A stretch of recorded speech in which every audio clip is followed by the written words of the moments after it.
प्यारे बच्चों, कैसे हो आप?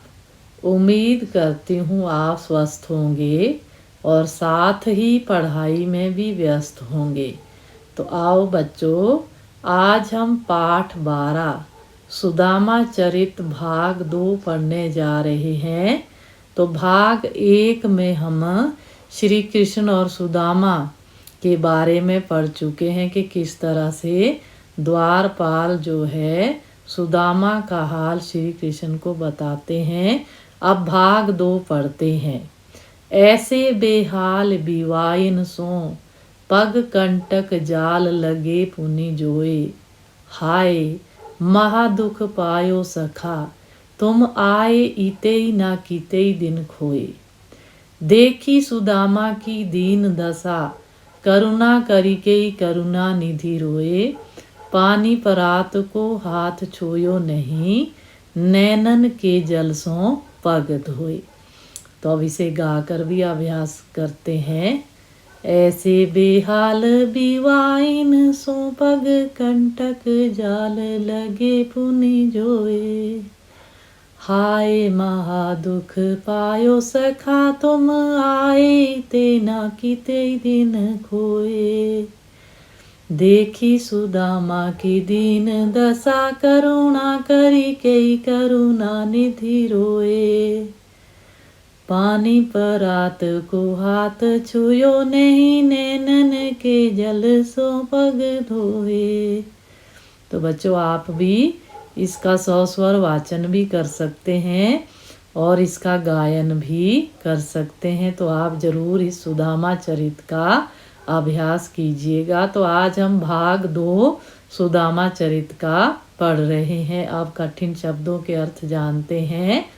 बेहाल बुरी हालत, बिवाइन पैरों के तलवे की चमड़ी फटने का रोग, पग पैर, कंटक कांटे, जोए उगना, महादुख अत्यधिक पीड़ा, इतई यहाँ, कितई कितने, दीन दशा गरीबी की दशा, करुणा दया, करुणा निधि दया के भंडार, नैनन आँख, हाथ छुयो नहीं हाथ ना लगाना, सखा मित्र। तो बच्चों, जब तक हमें कठिन शब्दों के अर्थ नहीं आएंगे तो हमें व्याख्या समझ नहीं आ सकती है। तो कठिन शब्दों की ओर जरूर ध्यान दीजिएगा। तो आपको भाषा हम बता चुके हैं कि इसकी भाषा अवधी और ब्रज है। और आपको कवि का भी नाम पता है, श्री नरोत्तम दास। और इसमें सुदामा के जीवन का वर्णन, यानी कि उनका जो चरित्र है वो किस तरह का रहा है उसका वर्णन किया जा रहा है। ये आपको थोड़ा सा जो अंश होता है सुदामा चरित का उसका यहाँ पर दिया गया है। तो अब हम दूसरा जो हमारा पद्यांश है उसकी सरलार्थ करते हैं। तो प्रसंग में आपको बांधना आ गया है बच्चों, पहली वीडियो में हमने बता दिया है।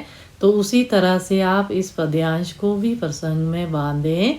अब इसका सरलार्थ करते हैं बच्चों।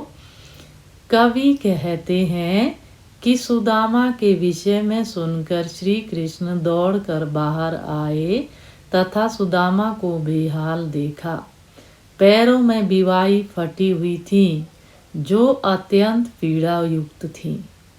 पैरों में चुभे कांटे देखकर श्री कृष्ण को कष्ट होता है।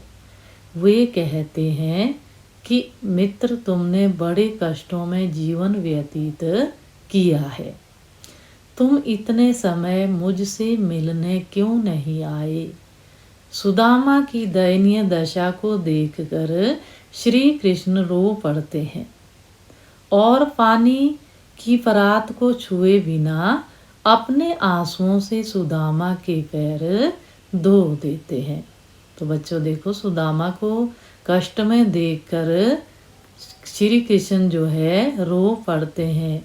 तो इस तरह से उनकी ये जो सच्ची मित्रता रही है कि मुसीबत में देखकर अपने मित्र को, श्री कृष्ण को भी दुख हो रहा है। तो बच्चों ये आज का जो भाग 2 है, तो इसका सरलार्थ आपको ज़रूर समझ आया होगा। आप इसका गाकर भी अभ्यास करें। तो आज की वीडियो में बच्चों बस हम इतना ही पढ़ेंगे।